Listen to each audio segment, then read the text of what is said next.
Após a decisão do presidente Lula de revogar os decretos para regulamentar a venda e a autorização para a posse e o porte de armas de fogo, o serviço de blindagem de carros do país ficou travado. É o chamado revogaço que derrubou as regras que regulamentavam o serviço de blindagem. Sem essas normas, algumas empresas tiveram que parar as atividades, o que gerou muitos prejuízos econômicos. Agora, gente, a última atualização da Associação Brasileira de Blindagem é que o serviço vai começar a ser normalizado parcialmente. No momento, a retomada está mais focada aqui no estado de São Paulo. Deixa eu colocar o nosso Alexandre Borges aqui para entender um pouco mais esse tema. Obviamente, Ale, que a nossa grande audiência, talvez ela não tenha esse conhecimento de blindagem de veículos. Mas isso é uma consequência daquele revogaço do Lula em relação às armas, que deixou praticamente o Exército sem saber o que fazer nessa história, né? Como é que a gente vai resolver essa crise, esse problema aí? Você vê, né? O assunto é blindagem de carro, você já chama o carioca, né? É engraçado isso. Claro, lugar de fala. Eu senti uma cariocofobia aí na história, mas... Não, realmente, vamos falar sério. O que aconteceu foi o seguinte: havia uma promessa de campanha de Lula de fazer esse grande revogaço em relação a um monte de leis que tem a ver com porte, posse de arma e tal, só que era uma lei que está permeando outras leis, e uma das mais importantes é em relação à blindagem de carros, que era controlada pelo Exército, autorizada e tal, e muita gente desses comandos altos do Exército, desses departamentos que eram ligados a isso, ficaram sem saber o que fazer, porque não houve uma orientação direta a eles em relação ao que fazer. Então, hoje de manhã, eu até conversei com o Edeval Salermo, que é o empresário que tem a maior empresa em blindagem de carro aqui do Rio de Janeiro. Um abraço aí, Edeval, obrigado até pela conversa, pelos esclarecimentos. E ele estava me explicando, inclusive, que o setor todo foi pego de surpresa.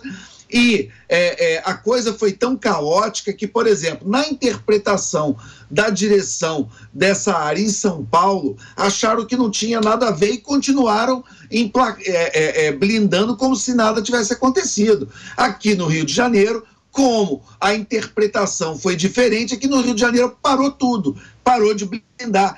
Então, nós estamos nesse vazio aí, nesse vácuo legal, e nós precisamos, então, com muita urgência, que o poder público se posicione e diga, afinal, é para parar de blindar, não é, quem é que pode, quem que autoriza, quem não autoriza, porque o Brasil blinda mais de 1.000 carros por mês. É um mercado enorme, é muita gente que hoje está meio perdida, sem saber se pode, se não pode. Então, é claro que mudou o governo e o governo está implementando uma promessa de campanha, até aí tudo bem, mas essa promessa, ela tem que ser pensada em todos os seus aspectos. E um dos mais importantes é esse: o que fazer com os carros blindados, com a palavra, o poder público. Até porque a blindagem de veículo é inclusive uma questão de segurança. Eles estão revendo essa questão da segurança? Não, é que eu acho, na realidade, sendo muito sincero sobre esse caso, eu acho que o Lula não leu direito o que ele estava assinando. Eu acho que foi não sabia que teria isso como consequência, e agora tem esse pepino para resolver. Pelo menos é a sensação, não sei se eu não vocês têm essa acredito mesma nessa sensação. Inocência do Lula eu e da acredito. sua equipe. Não é inocência, isso é incompetência. Exato, é uma atrapalhada. Mas eu não acredito tanto nessa inocência, porque quando você para conversar com outras pessoas, tem muita gente que está sentindo, que tem essa sensação de que a criminalidade está aumentando. Por quê?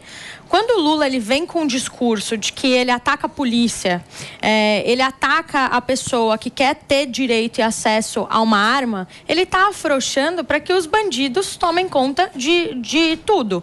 E o que a gente sente, né, em conversas é que as pessoas elas estão mais inseguras mesmo. E aí quando você tira, quando você revoga um decreto que foi aprovado e que não é tão fácil assim tirar uma arma, né? Você passa por vários processos, enfim, e ele simplesmente revoga porque ele tem uma birra com o governo passado. E aí, nessa birra que ele tem, ele espirra para todas as outras coisas, inclusive na blindagem dos carros. Uma questão aqui que eu queria trazer é por que o Lula anda com carro blindado, por que o Lula anda com segurança armado e as pessoas elas não podem ter acesso a isso. Pois é, eu acho que uma coisa importante é que esse debate, que é uma questão muito séria de segurança pública, tanto a questão do armamento como a questão da blindagem, que é um mercado muito importante, e no caso da blindagem, não gera efeito negativo, não gera dano para ninguém, né? Você blindar o seu carro não coloca ninguém em perigo. Enquanto o debate das armas é um pouco mais complexo, a gente pode discutir sobre as consequências não intencionais do aumento da circulação de armas. Isso é uma questão, um debate acadêmico importante e sério, mas que infelizmente está contaminado pela guerra cultural, pela polarização. Então, isso virou uma pauta do Bolsonaro e o Lula, por conta disso, vira imediatamente contra. E a gente sabe que, na realidade, o debate tem muito mais sutilezas, né? Existe diferença entre o porte em zona urbana e zona rural, existe diferença entre calibres de arma, e então é muito mais uma questão que, infelizmente, está capturada pela superficialidade do populismo e da polarização entre lulismo e bolsonarismo, e isso acaba afetando toda a sociedade. Mas isso é uma questão de liberdade individual, né, mano? Acho que a gente não pode colocar uma pauta tão importante quanto essa, falando, não, o Bolsonaro usou isso porque ele queria ser populista. Eu acho que é uma discussão que eu tô dizendo principalmente debate... você que é do Livres Sim. e que prega a liberdade individual, Com a gente certeza. Tem que entender que ele trouxe pautas que diz respeito à liberdade individual. Não eram pautas relacionadas à cultura ou porque simplesmente ele queria abraçar essa pauta a questão é muito, como populista. A questão do armamento é muito importante. Por isso mesmo precisa ter um debate sério. Por quê? Porque alguns estudos apontam que o aumento de circulação de armas e depende também do tipo de calibre da arma. Enfim, isso pode aumentar o número de crimes contra a vida. Então, o homicídio caiu, né, no governo passado. Mas existem vários fatores, né? A gente precisa tentar isolar e entender qual é o efeito de cada fator sobre a política de segurança pública. Para mim, o que essa história da blindagem denota é incompetência. Isso com certeza. Incompetência clara. Não quiseram fazer a primeira ação já para dar aquela lacrada, para falar, estamos revogando tudo que o Bolsonaro fez e tal, e não faziam a menor ideia que ia resvalar na blindagem. Acho que eu acho que assinaram depois do vinho. Essa é a grande verdade. Pode ser. Né? Tipo, vamos